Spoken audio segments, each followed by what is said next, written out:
Side खबरों के लिए सब्सक्राइब करें फ्लेम मीडिया और उसके बाद बेल आइकन को प्रेस करें ताकि सबसे पहले आपको मिले एक्सक्लूसिव खबरें।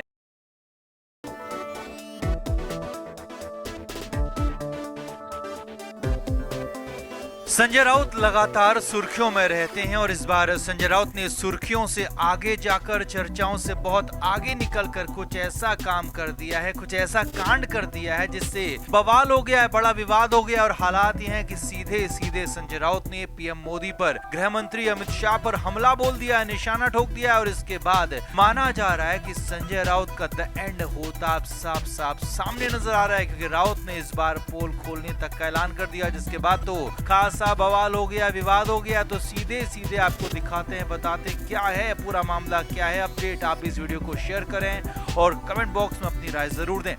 तो संजय राउत अक्सर बयानबाजी करते रहते हैं, अक्सर विरोधियों पर हमले बोलते रहते हैं, लेकिन हर बार उनके निशाने पर लोकल लोग या कहें कि मुंबई के पॉलिटिशियंस होते हैं। मगर इस बार तो संजय राउत ने हाथ लंबा कर दिया और अपने हाथ को सीधे सीधे मुंबई से दिल्ली तक पहुंचा दिया, जिसके बाद खासा बवाल हुआ। जी हाँ, संजय राउत ने अपने हाथ को बहुत लंबा कर दिया, अमित शाह पर, पीएम मोदी पर हमला कर दिया। असल में ये पूरा मामला कहें या कहें कि विवाद तब शुरू हुआ जब महाराष्ट्र में एक विरोध प्रदर्शन हुआ।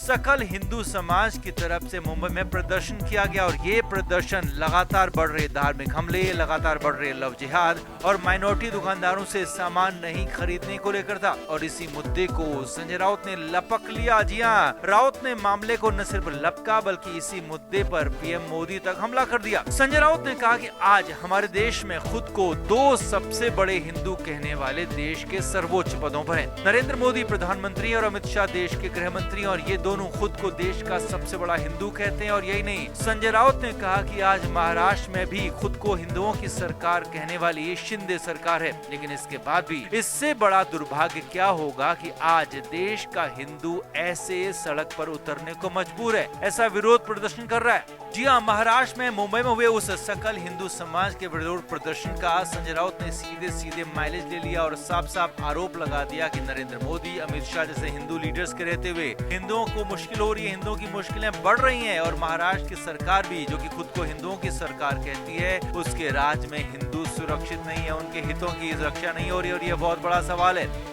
अब यहाँ पर एकनाथ शिंदे और उनकी सरकार को तो संजय राउत लगातार निशाना बनाते रहे और पहले भी हमले करते रहे, मगर इस बार हैरानी इस बात की भी थी कि संजय राउत ने सीधे सीधे प्रधानमंत्री मोदी और अमित शाह पर हमला बोल दिया। जी हाँ, संजय राउत ने प्रधानमंत्री मोदी को भी नहीं छोड़ा और अमित शाह को भी जबरदस्ती मामले में घसीट लिया। और साथ ही साथ ये भी कह दिया कि मैं ज्यादा बोलूंगा तो बहुत ज्यादा बोल पड़ूंगा और सबकी पोल खुलेगी। अब इसके बाद तो खासा बवाल हो गया। बीजेपी नेताओं ने संजय राउत के इस बयान पर कड़ा ऐतराज जता दिया और इस पर कड़े एक्शन की मांग भी कर दी। बीजेपी नेताओं का कहना है कि संजय राउत पर एक्शन होना ही चाहिए, संजय राउत पर कार्रवाई होनी ही चाहिए, राउत को पनिशमेंट मिलना चाहिए, क्योंकि बिना किसी बात पर, बिना किसी सबूत और गवाह के सीधे सीधे पीएम मोदी और अमित शाह पर कीचड़ उछाला गया, उन पर सवाल खड़े किए गए, लिहाजा एक्शन तो बनता है। अब कुछ अंदर के लोगों का कहना है कि इस बार संजय राउत ने अपनी लिमिट को बहुत ज्यादा आगे जाकर क्रॉस कर दिया है, क्योंकि अब तक तो स्थानीय नेताओं पर, स्थानीय लोगों पर ही हमले करते रहे, लेकिन इस बार पीएम और अमित शाह तक हमला कर दिया, जो कि कहीं से भी बर्दाश्त के लायक नहीं है। और इसका नतीजा संजय राउत को भुगतना पड़ सकता है। संजय राउत के खात्मे की उल्टी गिनती शुरू हो गई है, क्योंकि संजय राउत पर अब ऐसा हमला हो सकता है जो कि आज तक नहीं हुआ। संजय राउत को कुछ ऐसा किया जा सकता है जो कि उन्होंने आज तक देखा नहीं होगा, और हो ये भी सकता है कि हमेशा हमेशा के लिए उन्हें जेल की काल कोठरी में अपनी जिंदगी बितानी पड़ जाए। तो कुल मिलाकर संजय राउत के इस बयान से एक बार फिर से मुंबई में, महाराष्ट्र की सियासत में हलचल है, खलबली मची हुई, हालात बेकाबू है। फिलहाल इसके बाद जल्द से जल्द संजय राउत पर एक्शन होने की उम्मीद की जा रही है। तो आपका इस पूरे मामले पर क्या कहना है, कमेंट बॉक्स में आप भी अपनी राय जरूर दें और वीडियो को शेयर भी करें।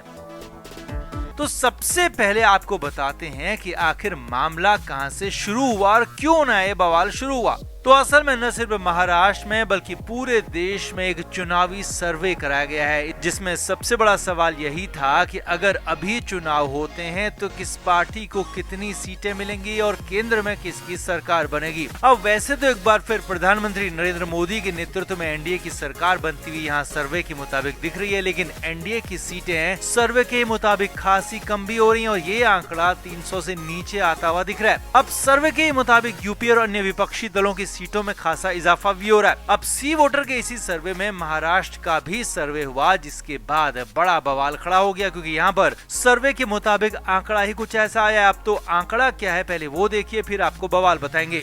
तो सी वोटर के मुताबिक महाराष्ट्र की 48 लोकसभा सीटों में से 34 या फिर 35 सीटें विपक्षी दल यानी कि महाविकास अघाड़ी के शिवसेना, कांग्रेस और एनसीपी मिलकर जीत सकते हैं। जी हाँ, सी वोटर के सर्वे में बहुत बड़ा खुलासा दावा किया गया है कि महाराष्ट्र की 34 से 35 सीटें महाविकास अघाड़ी जीत सकता है, जबकि बीजेपी एनडीए के साथ मिलकर सिर्फ 13 से 14 सीटें ही जीत पाएंगी, ऐसा सर्वे का कहना है। अब इस सर्वे आया तो बवाल हो गया, हंगामा खड़ा हो गया। जी हाँ, सर्वे के आते ही सबसे पहले महाराष्ट्र के मुख्यमंत्री एकनाथ शिंदे का बयान आया। एकनाथ शिंदे ने कहा कि सी वोटर का सर्वे दिखा रहा है कि महाविकास अघाड़ी 34 से 35 सीटें जीत सकता है, तो इसमें अगर वो 4 से 5 सीटें भी जीत जाएं तो उनके लिए बहुत होगा, काफी होगा, इससे ज्यादा उनके बस की बात है नहीं। इसके तुरंत बाद शिवसेना प्रवक्ता संजय राउत ने हमला कर दिया और सीधे सीधे एकनाथ शिंदे पर ही हमला बोला। एकनाथ शिंदे को संजय राउत ने सबसे बड़ी चुनौती दे दी और कह दिया कि वो पहले अपने बेटे की सीट बचाएं। जी हाँ, एकनाथ शिंदे की बेटे की डोंबिवली कल्याण सीट बच जाए, या कहें कि सीएम शिंदे अपने बेटे की सीट को ही जिता पाए, बचा पाए, वो ही बहुत होगा, क्योंकि शिंदे के बेटे की सीट भी बचने वाली नहीं है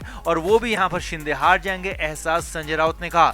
इसके बाद तो खासा हंगामा बढ़ गया। एकनाथ शिंदे की तरफ से एक बार फिर पलटवार किया गया और संजय राउत को बड़ बोला, खिसकी हुई बुद्धि का इंसान कहा गया। तो वहीं संजय राउत की तरफ से एकनाथ शिंदे को आत्ममुक्त और गद्दार तक कह दिया, जिसके बाद हंगामा एकदम शूट कर गया, आसमान पर पहुंच गया। जी हाँ, एकनाथ शिंदे और संजय राउत के बीच सीधे सीधे तांडव हो गया, सड़क वाली लड़ाई हो गई। इसकी वजह बना वही सर्वे जिसमें महाराष्ट्र के अंदर एनडीए को खासा नुकसान होता दिखाया गया है और यही बवाल की वजह भी बन गया। अब ये सिर्फ एक सर्वे है। जी हाँ, एक सर्वे के मुताबिक जिसमें महाविकास अघाड़ी को 34 से 35 सीटें मिलने की संभावना जताई गई है और जबकि बीजेपी और एनडीए को 13 से 14 सीटें, तो उसी सर्वे के आधार पर सी वोटर के इस सर्वे के कंडीशन पर बवाल मचा हुआ है। तो अगर ऐसा बवाल इस सर्वे पर ही मचा है, जबकि कुछ महीनों बाद चुनाव की रणनीति भी तैयार होगी, चुनाव का बिगुल भी बजेगा, तो वहां पर ऐसे हालात होते हैं तो फिर क्या कंडीशन हो सकती है, चुनावी माहौल में कितने ज्यादा बवाल यहाँ हो सकते हैं, उसका अंदाजा लगाया जा सकता है। यानी कि उल्टी गिनती शुरू हो गई है, काउंटडाउन मिल गया और एक तरह से ट्रेलर यहाँ पर दिख गया है कि चुनावी साल में, इस पूरे साल महाराष्ट्र में किस तरह की राजनीति होने वाली है, किस तरह की सियासत होने वाली है। तो आपका इस पूरे बवाल पर, पूरे संग्राम पर क्या कहना है, आप भी कमेंट करके जरूर बताएं और वीडियो को शेयर भी करें। Flame media report.